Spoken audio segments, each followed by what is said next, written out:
the foundational aspect of the exercise is that through the nose. So if I can't do it through the nose first, then how can I know that I'm doing it? How can I know I'm doing a 2-mile run appropriately when I'm just breathing through my mouth? Hey guys, welcome back to the Newman Experience channel. We're going to try things differently this year for 2021. We're going to try to put together 10 to 15 minute discussions with me and Maureen, maybe me and some other people, to keep it short and bite-sizable so that you guys can digest it. And then I'm going to put out some personal ones with probably just me of did you knows, right? That last maybe a minute or two, okay, with some valuable information. So the discussions, Maureen and I today, we're just going to talk about what we're into right now in terms of books that we're reading, whether they be fiction, TV shows, things like that, and let you guys know where we're at in our health, overall health. So me personally, over New Year's, I feel like I went downhill a little bit, like usual, okay? And then at the start of the new year, I refocus and try to shore up a lot of the unhealthy habits that I had established. So I finally found a good book to read. I feel like I'm getting a better balance between my work and relaxation and stuff like that. How about you? What have I been up to? Yeah. Are you proud of your balance of work and relaxation and things like that? No, at the moment, no. You know that. No, it's been very busy. I will say the holidays were fantastic. We really just kind of relaxed. We really didn't do anything. They were amazing. We read. We read a great book together, The Guest List. Guest List was good. Dark Matter. Dark Matter was great. Yep. I read 2 others. When I'm Gone by Emily Bleeker, and I can't remember the other one. What shows did we watch too? We watched something good. We just recently finished Cobra Kai. That was good. But what did we watch too? We watched The Queen's Gambit. Oh yeah, and that got us into playing chess. So I learned how to play chess. Yeah, we've been playing a lot of chess. Yeah. Yeah, that was a good show too. Yeah, those are all great. So we did a good amount of relaxing. You feel a little better about yourself right now? Yeah, my work-life balance. I will say, work has been very, very busy lately. Plus, the boys have been home intermittently with remote learning, so that makes it challenging. But I've really tried to, as much as possible on the weekends, just put work away, put my computer away, and do things like read or play chess or watch Cobra Kai. Yeah. I have found a lot of pleasure in those really small things. Yeah, and we've been doing a lot of football stuff too, with the football picks, right? Yeah. The kids are really into that. Yeah. We've been playing chess with the kids and the football stuff, so I think you've been balancing more than you think. I think probably this last week or so has been a little more stressful because it's been the culmination of your classes that you've been putting together. Yep. Right? Yep. So how long were you working on those classes? Really the month of January. These mini courses that we're putting together for teachers and administrators that they can kind of access on their own, just like an online class. And you were saying that cooking, even for Maureen's meals, hasn't been as enjoyable for you, right? It has seemed like a little bit more of a chore because we've been busy. Plus, second semester starting up next week, so it's been a lot. But I've really tried to, as much as possible, kind of relish those small moments that we've had. Yeah. So even you, the stable and consistent, who I get my cues off of, feel stressed at times. Yeah. Okay. Absolutely. Yes. Right. So you feel it turning the corner right now because you got this book right here. Well, this is my goal. What's your goal? This is my goal. I ordered this a while ago and I haven't been able to read it because what's it called for it's called Scarcity. Our listeners? It's called Scarcity. And it's about how living a minimalist life improves your quality of life, but there's a lot of science to back it up. So it's not just kind of like, oh, you should do this because it's better for you. There's some actual research to support why it. Have you listened to this guy in any podcast yet? Do you know where his philosophy comes from? Like, is it similar to Ryan Holiday and Mark Manson and stuff with I don't know.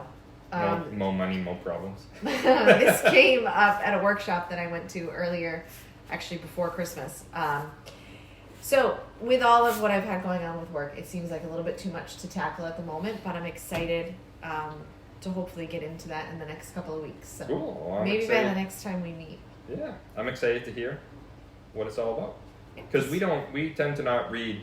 We tend to enjoy doing this to talk about the books that we're reading, to share the information with each other, and we don't really read a lot of the same nonfiction books. No, we did for a little, like when we kind of first. Plant paradox type stuff when we first started reading. But the information, we tend to educate each other. Yeah. Yeah. All right, so what else are you into? That's about it? Where you're at? That's about where I'm at. What about you? All right, so I finally pulled myself out of my stuck in politics and stuck in COVID, just like rabbit hole, Yeah. big time. Yeah. Video games, Yeah. and it lasted a while. It was a good stretch of It time. was a good stretch of time. You stuck around. It was a good stretch of time. That was good, and I kept saying to myself towards the end, I'm like, I gotta find a good book, because no book I was finding really talk to me. Nothing really stood out to me when I was reading it. I mean, the books I had read was Deadliest Enemy, which was about pandemics, right? Mm-hmm. Which was a book from like 5 years ago, and he predicted everything that was happening. I read this book called Cast. My favorite book that finally pulled me out of this hole is this book called Breath. Maureen just told me it says breath instead of breathe. Breath by James Nestor. This book is awesome, though. This book was really, really good. I have been, if you were one of the patients that I had brought this up to before, I've been huge about your nose is meant for breathing and your mouth is meant for eating. Mm-hmm. We are mammals, right? I always say we are mammals. Whales are mammals. Whales have blowholes, right? They breathe out of their blowhole. They don't breathe out of their mouth. There's an area of mammals' bodies that are meant for breathing, right? So this is all about breathing, and it's amazing, and it really backs up by science everything that I have been educating my patients with. This gives me a lot more foundation to educate on, right? I have a lot more confidence in telling my patients this type of guidance because of what I've read here. I mean, what I've seen in my own personal life and with my guidance of patients, we've seen a lot of success, but I mean, we are meant to breathe with our nose, and the act of breathing is way more valuable than something that we just do just randomly, right? 25,000 exhales, 25,000 inhales every single day. A day? Crazy, right? Oh. And our diaphragm is the thing that's supposed to be moving to breathe. Most of us don't breathe with our diaphragm. We are actually the only mammal, or the only animal, that doesn't breathe with our nose, right? I mean, our puppy, right? Teddy, have you ever seen him, other than panting? Right, I was going to say. Have you ever seen him? No. No? No, I never really thought about it like that. Yeah, and this also goes into detail, too, of like the Wim Hof guy who does some more, he calls them breathing plus exercises, of like breathing shallow and deeply for periods of time, and like goes into some stuff with monks and how they're able to increase their body temperature with breathing techniques. But oh, I need that. yeah, it goes. Yeah, you do. You're always. You just breathing. hooked me in right there. I know. Well, this book is awesome, and I'm gonna write an article about breathing pretty soon for the Newman Experience page. Cool. But I'm all in on breathing. I actually tell the listeners what I did with running. Oh, when you taped your mouth? Yeah, I did. I taped my mouth shut. Mm-hmm. Taped his mouth shut and did like a 2-mile run. 2-mile run. With his mouth taped shut. Took me 33 minutes to do it. I had to stop and start and stuff like that. But, I mean, if we are... Figures, James. There's just never... So, no background. with breathing, we should always be able to breathe. I mean, if we're not able to do an exercise breathing through our nose, right, then the foundational aspect of the exercise is that through the nose. So if I can't do it through the nose first, then how can I know that I'm doing it? How can I know I'm doing a 2-mile run appropriately when I'm just breathing through my mouth, right? I mean, the diaphragm's the top portion of the core, right? The core and our coordination there is super valuable. So my diaphragm should be functioning and be nice and coordinated, so I'm going to do it through the nose. It was challenging, and I'm going to tailor my time back so that I am growing with this new technique. But I have been working out.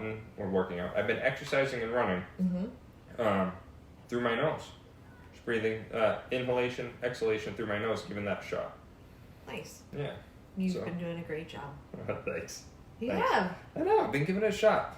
I'll probably end up forgetting at some point, but right now that's where my ADD is focusing on that breathing technique, especially while sleeping as well, right?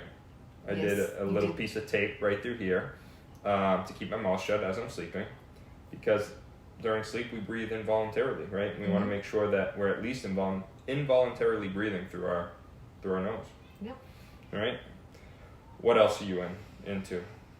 I got one other thing I'm into. Oh. Apple Fitness Plus. Oh, yeah. I'm all in on Apple Fitness Plus. Show me up again. No,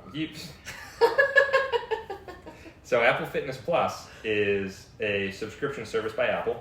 It is very cool, I will say, from an observer's standpoint. Yeah, it's cool, right? It is very cool. They've got a handful, more than a handful. They've probably got 15 trainers. Some of them are runners, some of them are cyclists, rowers, cardio exercisers, strength guys and girls, stuff like that. Similar to the Peloton app. And if you've got your own treadmill or you've got your own cycle at home, you can do it with the Apple Fitness Plus if you sign up for the subscription. But you've got 5, 10, they've got yoga ones, 20 and 30-minute little exercises, and it goes right to your Apple Watch. Your Apple Watch then is showing up on the screen, and you've got, I was just telling the kids today because they were watching me, you've got the main person, like I like this guy Jamie Ray and Clark Gregg. They're great trainers, right? They exercise, and they've got 2 people behind them. One of them is doing it a little easier, one of them is doing it a little harder, while the center person, the trainer, is telling you what to do. And that kind of introduces you to these other trainers. Yeah. Which have then caused me to be like, hey, you know what, I should check this person out instead. I've been doing it in the mornings before work. Show up a little early, walk to work, show up, do a little bit of a little session there, and then I'm good to go.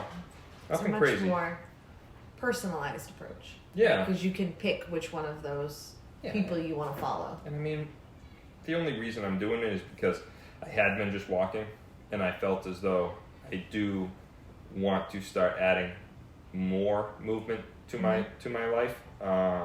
Walking's great, and I was perfectly fine with just walking, but I was feeling as though I wanted to do a little something more. Which reminds me. Yeah. I am doing something else. I'm doing my squats Oh, and yes. my wall push-ups. Tell us about your squats and your wall push-ups. Well, did I do them in the shower? You do? Yes. Yes. Oh, well, then tell them. Yeah, but it's the 5 minutes I need. It takes 5 minutes, and I do... What do you do? Tell them. I do, well, right now I'm just kind of, I was so good for a long time with it. I was doing like 20 squats and like 20 wall push-ups and in the shower. Calf raises in the shower, yeah. Yes. And then I'm done. That's now awesome. I've got to build up my stamina again. What about wall push-ups? What about them? Do you do wall push-ups In the too? shower, yeah. You said wall push-ups, squats, And calf raises. calf raises. Nice. The calf raises I do while I'm Nice. rinsing the But- conditioner out of my hair, but it works. That's the type of stuff that I think is super valuable. Way more valuable than joining a gym and all these things is getting in the habit of doing these seemingly simple things. Yeah. And it's always the consistency. We've I- always talked about that, Yeah. the consistency. It does make a difference, so. All right, we'll catch you later, okay? Hope this one's more digestible, and we'll be back in a couple weeks. Maybe I'll have my bread.